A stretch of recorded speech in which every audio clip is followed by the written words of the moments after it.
तर बघू शकता तुम्ही खूप छान झालेला आहे आपला हल्ला कंगन. एकच नंबर झालेला आहे आणि इडली भांड्यात केलेला आहे मी, बघू शकता तुम्ही.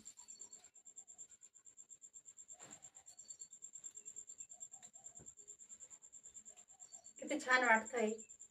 तर कसा वाटला आजचा व्हिडिओ कमेंट